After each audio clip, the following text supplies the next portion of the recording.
September 17th, 1857. Master Hart came home. Young Bob came to the field with a poster. I let on to young Bob that I can't read it, but he leave it lay at my feet anyway. It says reward $100, runaway slave, name of Roland, fine blacksmith, reads and writes, smart talker, tall and good looking.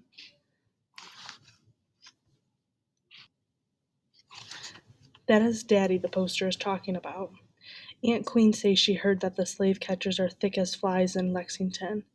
They want to make the money from the reward. September 20th. Mrs. got me working her garden, digging taters and picking okra. Got me bringing in the melons. Nighttime comes and I work our own garden at home. Mama gives me supper. Tonight we had cornbread and pot liquor. Now I must go to the stable to care for the horses. Same day, later on.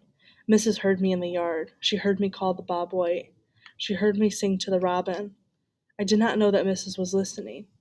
Mrs. say, "You know plenty about birds, don't you, Corey?" I tell her that I know a few things. But I do not tell her that my name is Corey Birdsong. My new name is for myself. It is not for the Hart family. October 5th. Every morning I go to the woods. Sometimes I run clear to the creek. There I sing the Whip Poor Will song, but Daddy never answers. I thought that he might come back for us. Leastwise, he is free and that is so good. I do not feel like writing in my book. With Daddy gone, there is no one to read it. Besides, my mind is empty. The one and only thought I have is how I miss my daddy, Roland. Almost a month goes by. It's November 1st, 1857. Master Hart offers $150 reward for Daddy. Charles heard this in the stable and told us. On November 15th, Master took me to Lexington to haul the oats for him. Young Bob went along also. Big place with plenty of people. Bad happenings, however. A man was chained to a post in a wagon. It is cold, but he had no shirt on him. I do think it was the free man preacher. My heart is so sad to see that. Young Bob say that he think the preacher is in trouble 'cause he helped the runaways. I close my eyes when we drive back. Do not want to do nothing after that.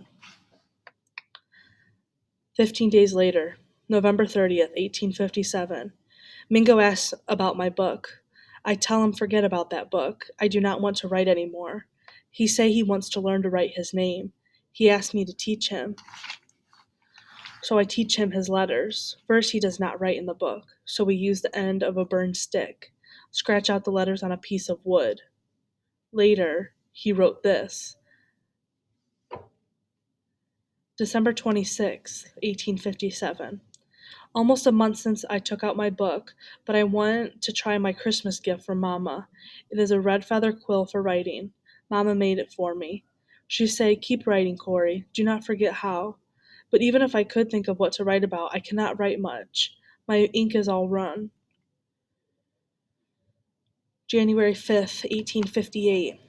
A new bottle of ink. I went to my old hidey hole in the oak tree. Ink in there with young Bob's blue marble. Young Bob did this. I think so. Can I trust him? I take the ink but leave the marble. Many birds are gone, but the owls are still here. Where are you, Daddy? January 15th, in the morning. Mamma's feeling poorly.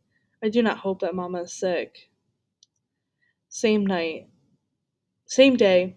It's the night. Mama says she knows that I'm pining for my daddy, but I should let my mind rest from that. Be happy that he is free. She tells me not to give up on my writing. She does not want me to lose my double head. Reading and writing are what Daddy wanted for me. The masters do not like when you read and write, because reading and writing give you power. That is what Mama says. But what can I write? I ask her. My mind is empty. Mama say, write what you see. Someday, with God's help, your daddy may read it. Write your book for him. February 5th, 1858. I see ice. Mingo cut an ice on the creek. I see Aunt Queen, her back bent because it is windy. I see Charles tending the mule. The mule is sick, but Charles can fix him. I see me hauling wood to the big house. Mingo and I make the fires. Mama's footsteps in the snow. She makes cornbread for Mrs. Mama is tired. A bald eagle flying high. Sparrow with a white throat singing. He is spending the winter here too. Night comes. I see the sky. A star like ice cut from the creek. March 9th. Master called me to the house. A man from up north has come to buy horses. The man is named Mr. Renfield, but he also asks about the birds. Birds be his best thing, it sounds like. Mrs. tells him that I know a few things about the birds. I say that I will go with Mr. Renfield to show him some birds in these parts. Mr. Renfield went outdoors with me and said thank you. He shook my hand. He shook my hand and he is a white man. Mingo says do not trust him. March 10th. Mr. Renfield took me in his buggy. He said he wants to see hawks. We stop near the field and I walk with him up the hill. Daddy and I saw hawks in that place once upon a time. Sure enough, Mr. Renfield and I see hawks there. Red-tailed hawks flying with snakes in their mouths. The snakes are still sleepy from winter time, so the hawks got them easy. Mr. Renfield wants to take me in his buggy again. March 11th.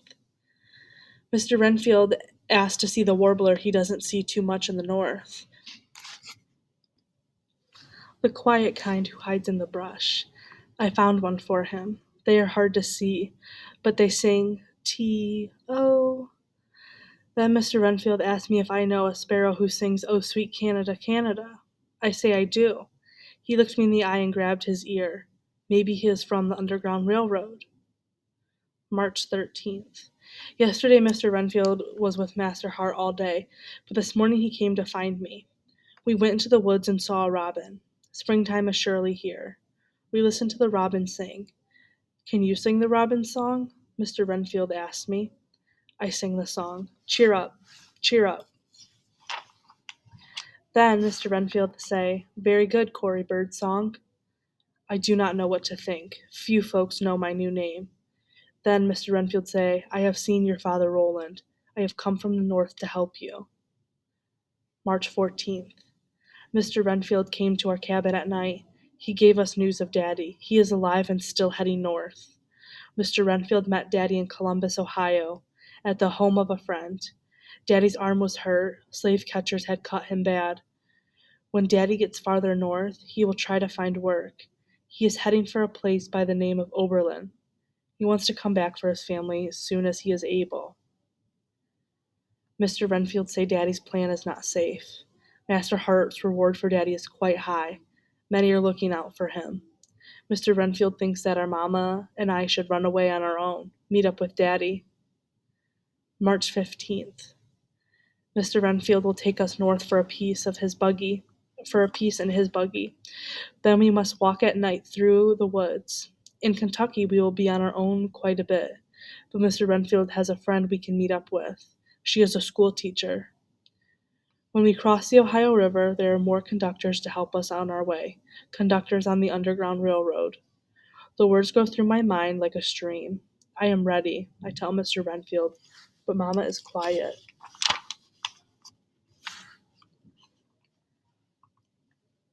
March 16th, 1858. Mama does not want to go. She told me that she is having a new baby. I did not know a thing about it. Mama say that she will not be able to run fast. I say that my new brother or sister should have freedom. I beg her. Mama will think on it. March 17th, 1858. Snow geese fly north. I show Mama. I want to go where they are going. Trust me, I tell her. This is our time. I do trust, Mama tells me, but I am scared. Do not want to hurt my son. Let us take our chance, Mama. We must choose quick. While Mr. Renfield is here, I want to be free. I want to see Daddy. Mama, say we will try. We will take this chance that God has sent us.